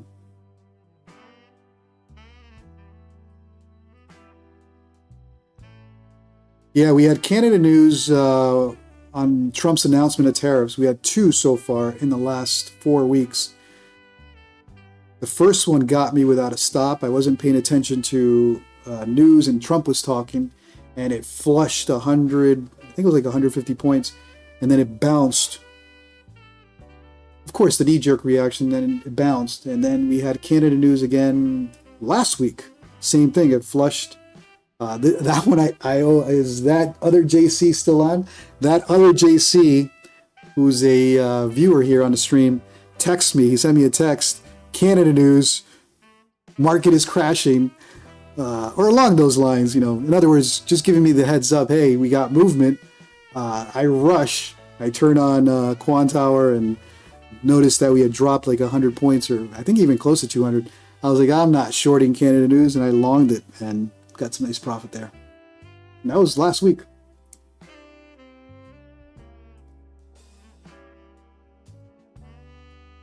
All right, guys. I wish NASDAQ moved a little more. Unfortunately, I'm waiting for a level down here. It's the next long I'll entertain, but I don't think we're going to get it anytime soon. If you're enjoying the content, do me a favor, smash that like, smash that subscribe. Helps me out with the YouTube algo. I'm just a little guy here on YouTube live streaming. We rely on those likes and subscribes. If you trade the New York session, I'll do a live stream every morning, 9:15 a.m. Eastern. This is now week 3, or 3 weeks, live streaming every day. This is week 4, and I'll be on every day for the rest of the week as well. Tomorrow we have CPI, which should be interesting. Hopefully we finally break out. I hope with CPI tomorrow, we've been in this range, right? 22,800 to 23,000 for the last 2 weeks and a half. All of the trading, all of the intraday trading has happened within this range. I'm hoping that we finally break out. I'm a little bull biased on CPI tomorrow, so depending if I have any evals to pass, I'll probably take the CPI print to the upside. But again, I don't trade personal account or funded account, sim funded accounts or CPI. That's a little too crazy.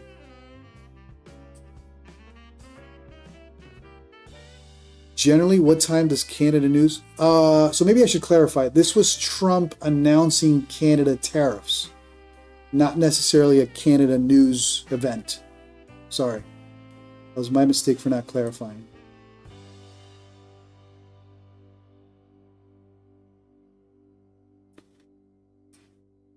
Oh man, this is just not moving, not wanting to move, huh?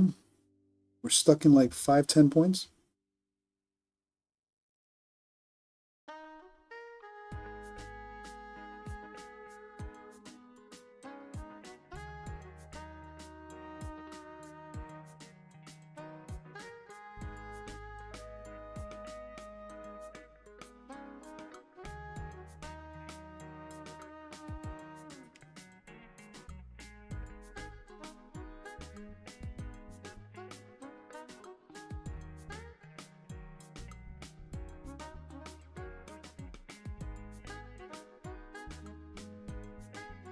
So if you got excited on this 5-point pop, it didn't happen.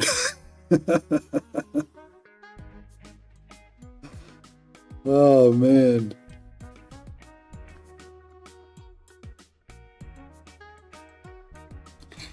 I'm going to give it a couple more minutes. Like I said, my trade was based on the breakout of this descending channel. Didn't get that. Did get some green. Nothing to brag about. But at this point, if I'm going to try or attempt another long, I'll have to wait for a lower, or a higher low rather. Looking at that pivot point, that 970 area for a potential long. But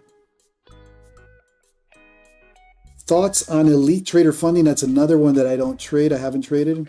And again, that's another one that I hear people get paid, but I don't have accounts or had accounts with Elite Trader Funding.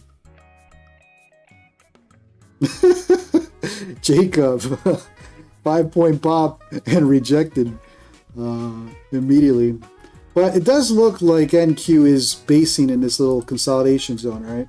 Trying to build some basing there for a potential bounce.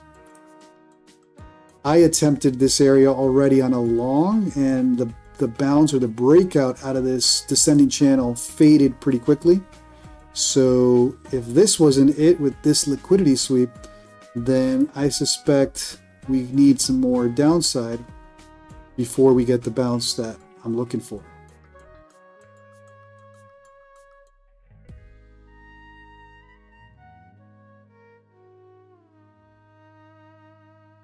If it doesn't start to move, then I'll call it a night. And anybody who trades New York, I'll see you guys tomorrow morning, 9:15 a.m. Eastern. If you enjoy the content, do me a favor, smash that like, smash that subscribe. Hopefully I'll see you guys again this week. Come on, nasty NASDAQ, do something.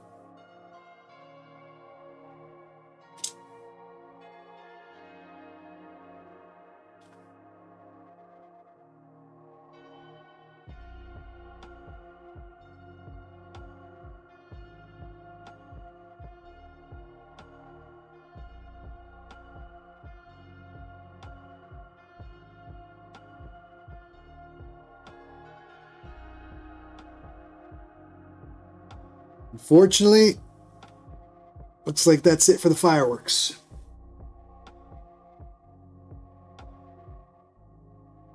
So it's been struggling to push above that 200 SMA. 200 SMA is this red line. On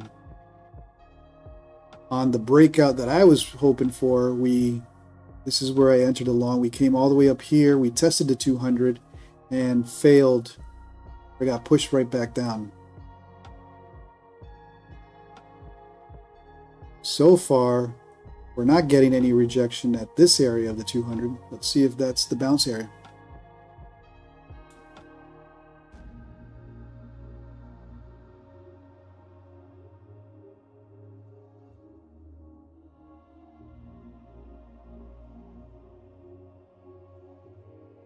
I gotta get some water, guys. I will be right.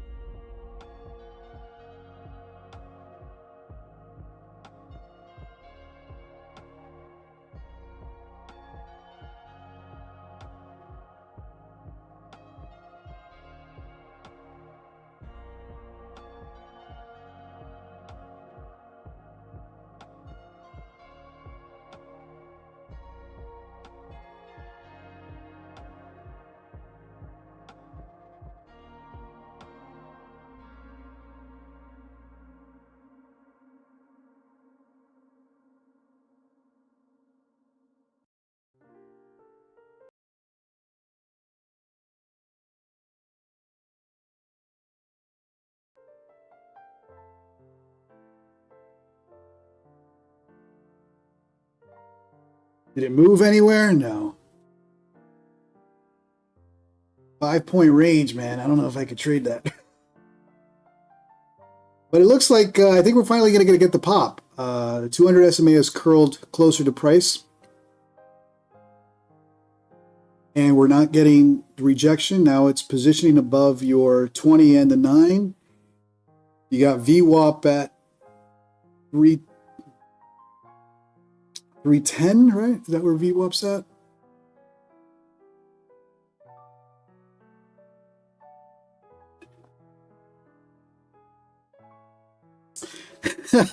Blessed Profits. Asia is a good session to chat. Yeah, man.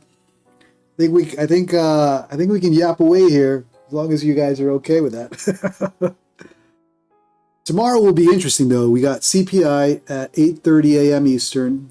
That's going to determine what happens with rates. It's probably going to determine if Powell keeps his job too. Trump's been after Powell for some time. So if the newsprint tomorrow is positive, meaning no need for a rate cut, that means Powell is right. And he keeps his job.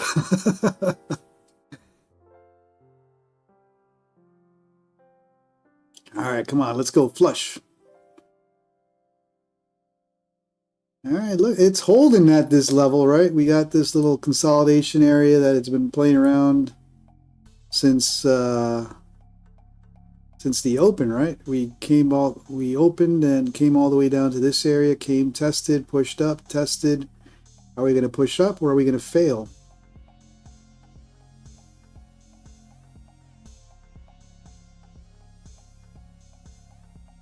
My long, unfortunately, didn't play out. I was looking for the breakout out of this channel. I entered here and took a little bit of profit, but I was obviously looking for a stronger breakout. Because of the failure of the 9 EMA and the 20 at this area, I decided to move my stop to a take profit stop once I saw this failure here. Similar to what's happening here, price action is not able to establish itself above the moving averages on a smaller time frame, and you got VWAP at 3010. So if we do push up, this is going to be the next resistance area with VWAP. Can pricing establish itself above VWAP? That other JC made dinner, had dinner, and NQ's back to where it's at. Yep. No movement. We're in a 5-point range.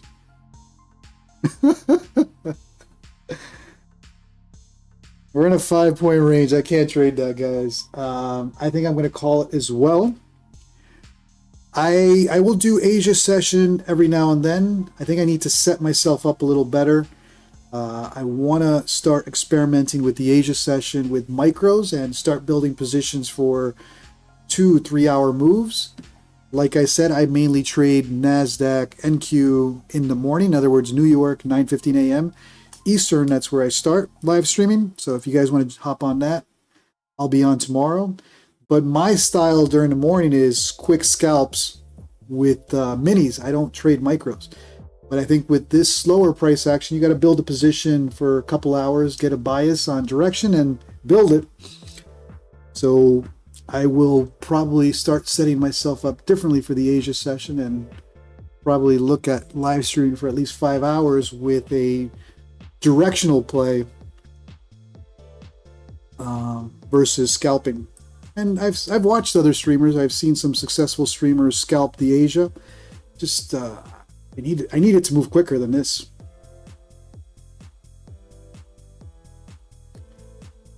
Rahendra Prasad, you're new to futures trading. Okay. I would encourage you to watch videos on YouTube. There's a lot of content, but recently I've started making content for beginners. Most of my content on YouTube outside of live streaming is around prop firm drama, prop firm updates.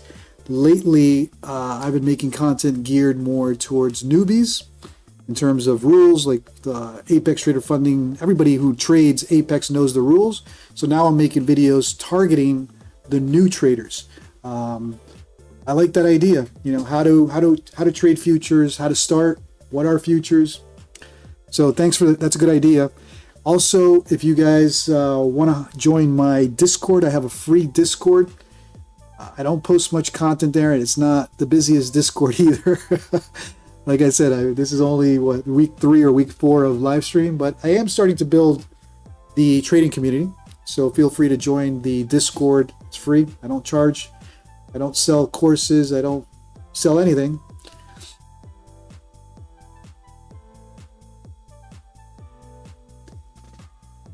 And thanks for everybody who's tuned in. I know there's a lot of options out there to watch, streamers, traders, so I appreciate y'all.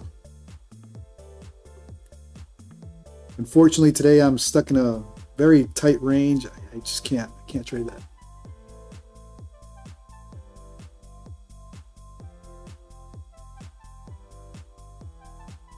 I'll have to zoom it in so it looks exciting.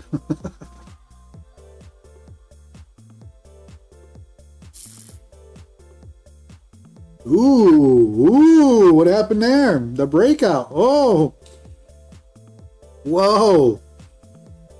15 points right to V. Oh no, it blew through VWAP. Here we go. All right, is that a trap or are we now hop on longs blindly? Was there a news drop or something? A news drop bet. You guys probably would know better than I would. Whoa. What was this?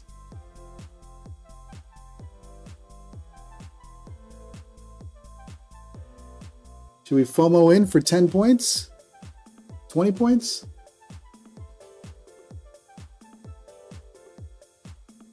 All right, let's FOMO in.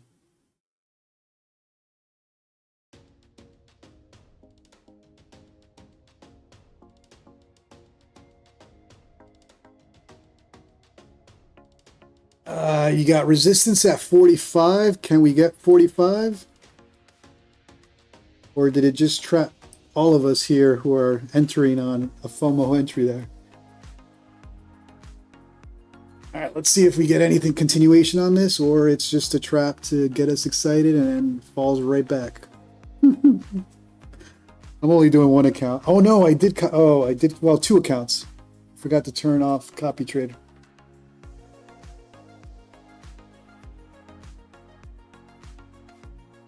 We're in with 2 evals.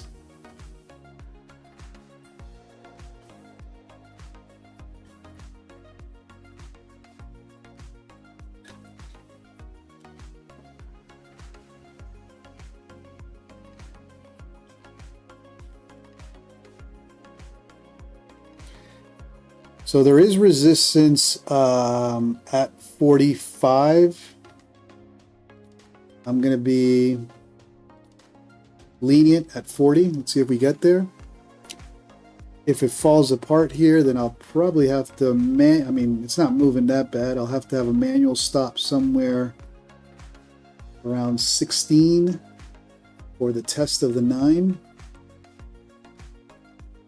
Resistance is at the 45 to 55 area, so any TP between 45 and 55 is golden. In other words, this area, this is where you're going to see resistance on this.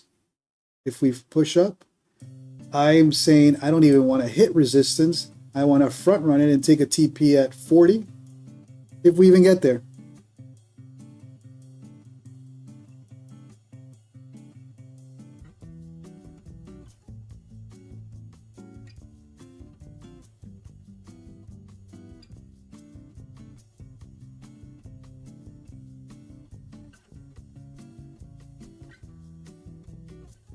Now, it just hit previous day close. In other words, we just went for settlement.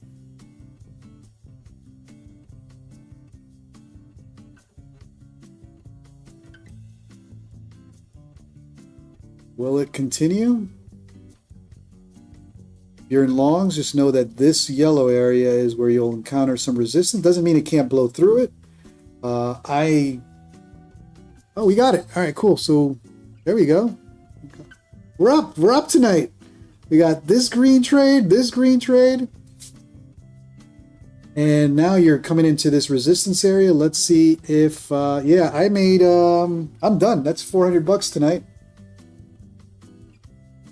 Again, I trade minis only. So, although I do want to trade micros, I do want to start experimenting with micros on the Asia. I could have built a micros position around this basing, but we got 400 bucks. I think we're good tonight. Wow. What the hell just happened? It's blowing through all this like it's nothing.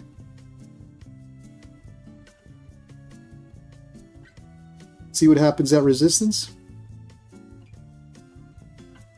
All right, guys. This is it for me. Oh, it's pivot point. Ah, JC. Guys, that was my mistake. Pivot point was at 59. I could have set a target right here. Okay. It's only a couple of extra points. I would not have gone above the level anyways, but I could have given myself an extra 7 points on that take profit. Pivot point is at, it just hit the pivot point at 60. So now we need to figure out, NQ, is it going to continue to push up? I won't re-enter. I just made $400 across, well, 2 accounts. I'm only copy trading 2 accounts tonight. Whoa, what is this? Come on, some of you guys got to know. Financial, let's go. Financial, something, some news drop just happened, right?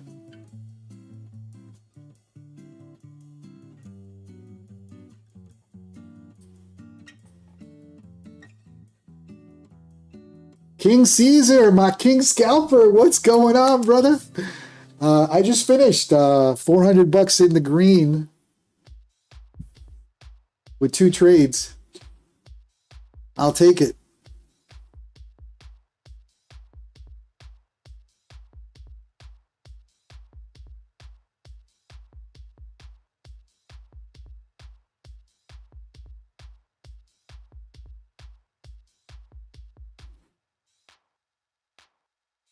All right, let's hop on to Financial Juice. I don't pay for the data, so this is delayed, but Nvidia predicts the approval to sell H20 GPU to China again. Oh, okay. So that opens up Nvidia to China again. That's going to be huge. This could be a bigger push. All right.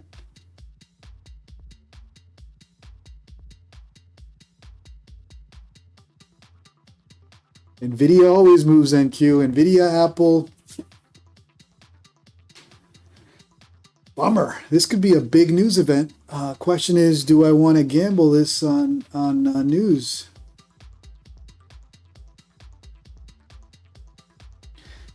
I think I'm going to call my $400 profit for now. If it just continues to rip sometime, oh my God, this is crazy. So tempting. But now we just hit another pivot point on the 30-minute at 120. We get a pullback on this? Can we get a pullback and then enter long? I got my 400 bucks, man. I'm calling it a night. I'm glad I was able to put a trade for you guys. It was all yapping away for almost an hour. But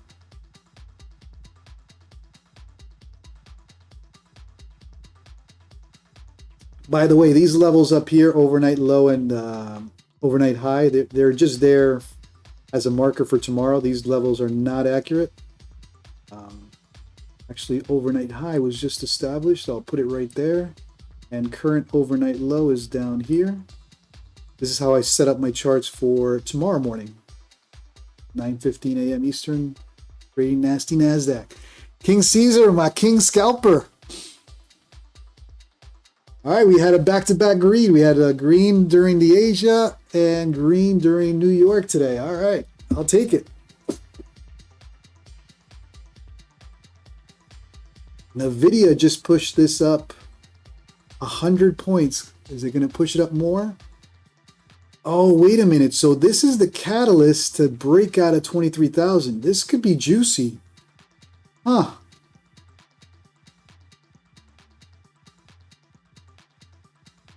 Oh man, decisions. Trade the news or call it a night. I got my 400. Call it a night. Do the right thing, JC.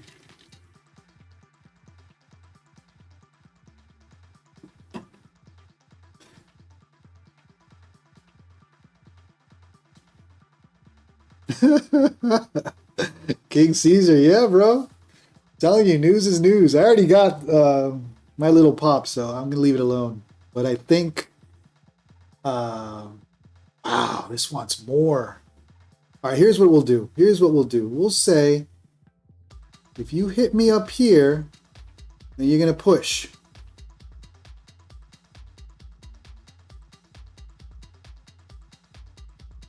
And you're gonna push.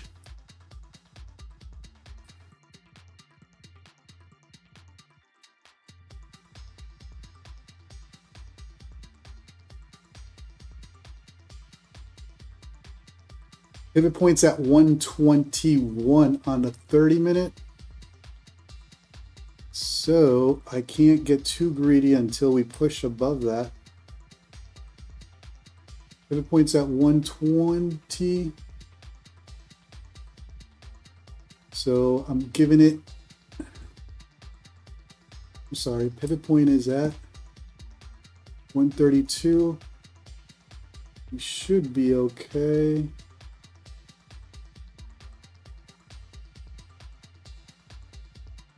I'm trailing it at this point, below this wick.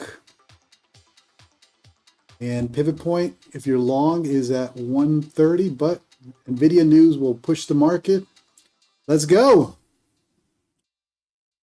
Oh, don't wick me out there. Don't wick me out. Come on, give it to me. Give it to me. Oh, by a tick, guys. All right, we got it. All right, I'm done. I'm done tonight. That is 800 bucks, bro. 800. Total 800 with the 3 trades. On 2 accounts. I'm only copy trading 2 accounts. Not trading at all. I'm not gambling the news like that on my funded accounts. But I did trade 2. Copy traded on Quant Tower. And we got some green. Thank you, Nvidia.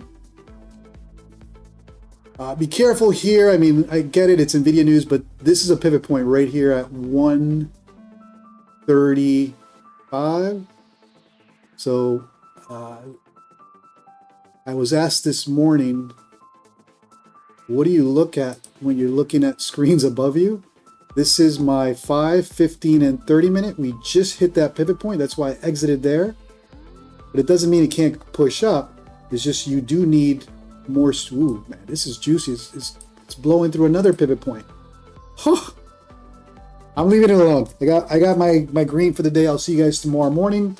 Nvidia moves the market, baby, and we're finally out of that $23,000 range. I keep saying $1,000, $23,000 range, which is the 22,800 to 23,000. This makes it very interesting for tomorrow's CPI print. Should be a juicy day tomorrow. But Asia treated me good today. 800 bucks on 3 trades.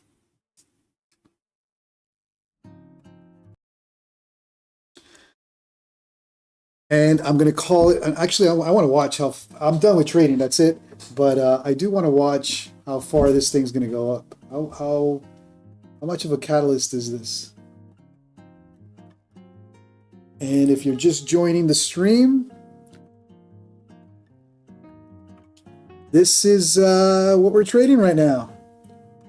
Nvidia predicts the approval to sell their H20 GPU to China again, which opens up a huge market. That's going to drive the market tonight for sure. No question about it.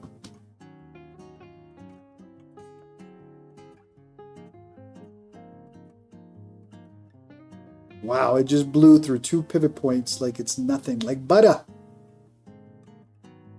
And I'm sure there's way more to this. That's a big news event with Nvidia being able to sell to China. But we made our money. Almost there, is still holding. He's going good. I'm done. I'll take my 800 bucks I should have held the second one. Shoulda, woulda, coulda doesn't count though.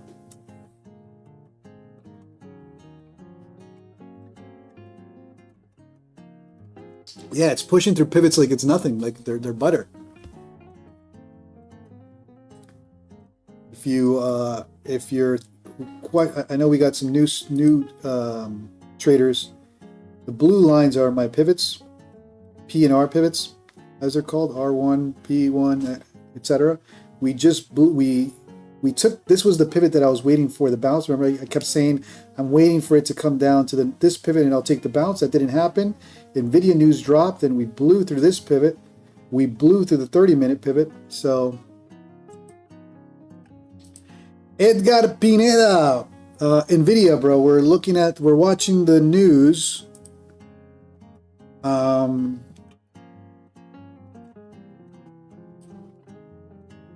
Whoops. Here we go.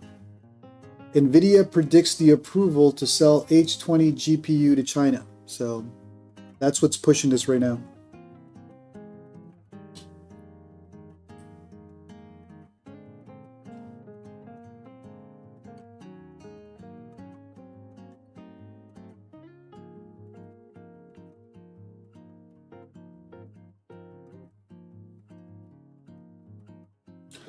Rahandra, I'm working on a $2,000 payout per account on SimFunded.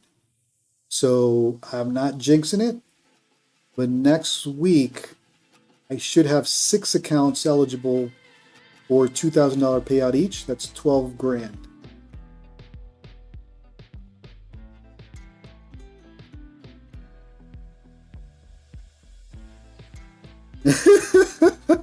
That other JC, yeah, man, that's juicy. I'm done.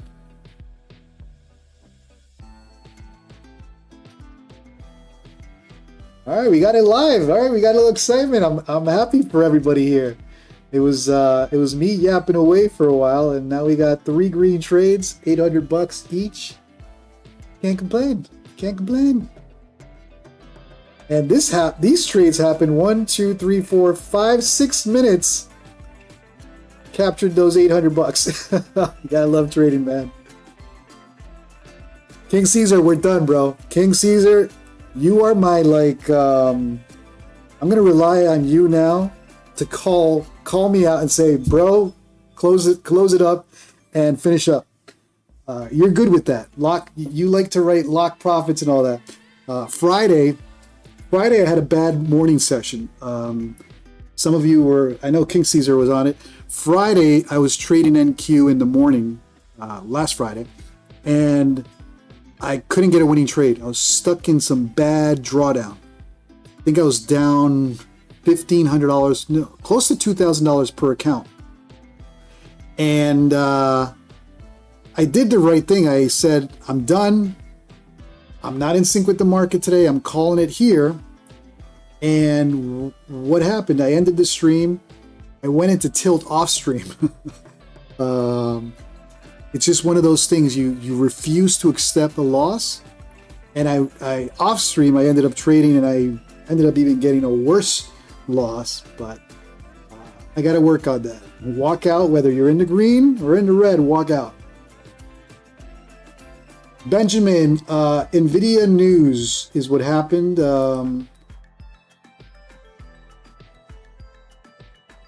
Nvidia announced, or Nvidia predicts the approval to sell H20 GPUs to China again. That means it opens up a huge market for those GPUs, and that's what's pushing the market right now.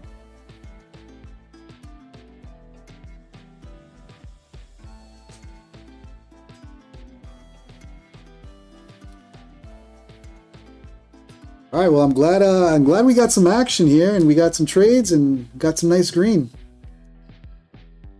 Walking out with $800 per account on Asia. I'm gonna say it's thanks to it's the good luck you guys brought.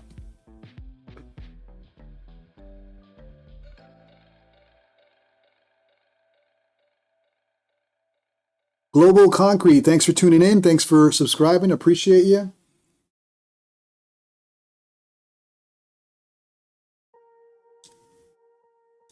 Well, you saw the trading live. That's exactly what I do during New York. Win, lose, or draw. You'll see me trading this live. I love momentum. I'm a scalper, and when I see price action, momentum, you'll see me going in. When we're stuck with this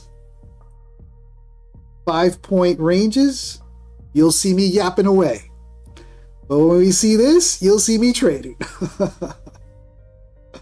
With reasonable risk, right? I told you guys this level up here was a pivot point, and what happened is it basically pushed above the pivot point, but we're seeing a rejection to come and test the pivot point. So I think it's better on the 5-minute. If I show you guys the 5-minute screen here, you have a better visual. We pushed above this blue line, which is a pivot point, exaggerated a little bit, about 20-30 points to a previous pivot point, right? Previous pivot point right here. And now we're coming back to test. So we'll either bounce for continuation to the upside, or we fail at that pivot point, we come back. But that was the reason for this exit here. I didn't want to risk a pullback on a pivot point touch. Pivot points are reversal areas.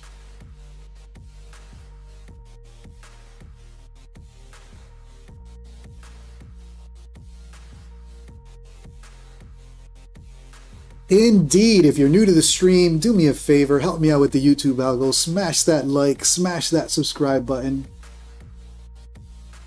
I got to do Asia more frequently. You guys brought some good luck today with this Nvidia news. I didn't do anything, you guys did it. And fortunately, we're walking out with some nice green today.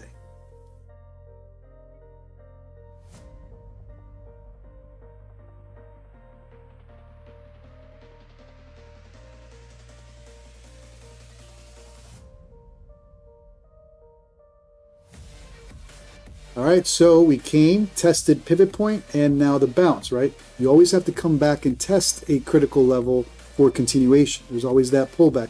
It looks like this was the pullback for the longs, but I'm done trading. I'm not going to be greedy and try to capture more, although we got a big news event going on. This could push further, but sometimes you got to learn to walk out in the green, and more importantly, walk out in the red when you're not in sync with the market.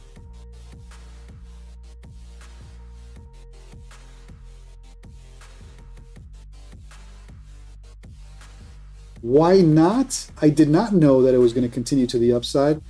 What I do know is we saw a boner candle, right? Anytime you get those nice boner candles, it indicates momentum. Then we confirmed the news. I think it was that other JC who confirmed. Oh, hold on. Here we go. We got some more news going on. That other JC confirmed the news, right? And we played the news. However, we're getting some other China retail sales info just got released, and it looks like it's actual 5.2. The forecast was 5.1. I would assume China news does affect the Asian market, so we'll see how that plays out. But we are taking a pullback now.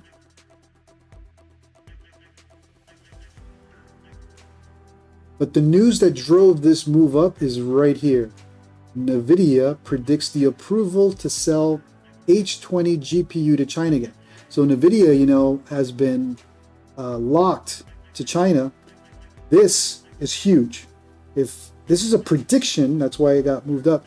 But if that actually plays out, it opens up that market again for Nvidia and that H20 GPU.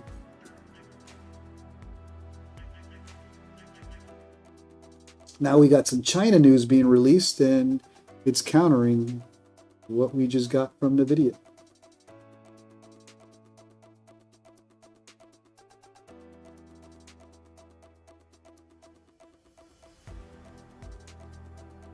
So you don't always have to capture the whole move. Sometimes you just get little pieces of it, right? Now it's coming to test the smaller time frame moving averages. You got the 20 SMA now either providing support for this move up, or if we fail, I mean, you do see some curling here, then we'll have, you know, further downside. But like I said, I'm done as far as trading is concerned. I'm done. I'm a happy camper. Raf Morris, thank you for subscribing. Thank you for everyone who tuned in tonight. If this is your first time on the stream, appreciate you. Smash that like, hit that subscribe button. More importantly, hit that notification bell so you get notified when I post content. And I'll be back tomorrow. You guys brought me some good luck, so I'll be back tomorrow for the Asia. Every day I do New York, 9:15 a.m. Eastern, NASDAQ, NQ Futures. That's what I trade.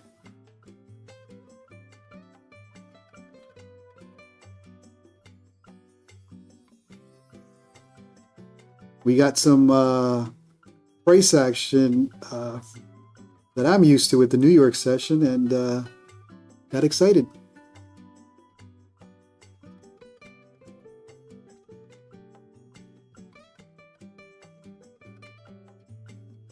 All right, guys, I think the news is fading out, and I'm not interested to find out tonight if it goes up or down. I will see for you guys either tomorrow for Asia, or I'll see anybody who trades New York NASDAQ in the morning, 9:15 a.m. Eastern. 9:15 a.m. Eastern.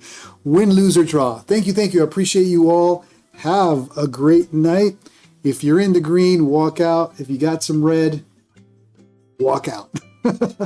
Or keep your losses to a minimum.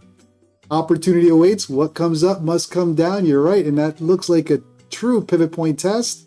Failure up there and right back down. But we got our piece of the pie. No need to get more.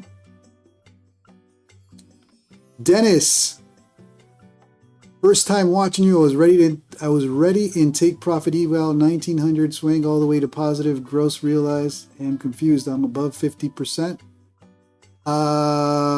You're above 50%, so you don't blow the account. You just have to make a little more to meet the 50% consistency rule, right? The consistency rule with most props doesn't mean you blow the account. It just means you have to make more to make up or to meet the 50% consistency rule. But I'm calling it a night. Dennis, I do appreciate you. If you have questions, you guys can join my Discord. It's a free Discord. It's in the description of the video, or yeah, it should be in the description of the video. If not, www.jcdaytrader. You'll see the link to my Discord there, and I'll be happy to help. Have a great night. Thanks for tuning in. We had a nice green night, $800 in the green across the accounts that I copy traded. And I'll see you tomorrow, 9:15 a.m. Eastern, and possibly, or no, I already said yes. I'll do the Asia session tomorrow night. Appreciate you all. Have a great night.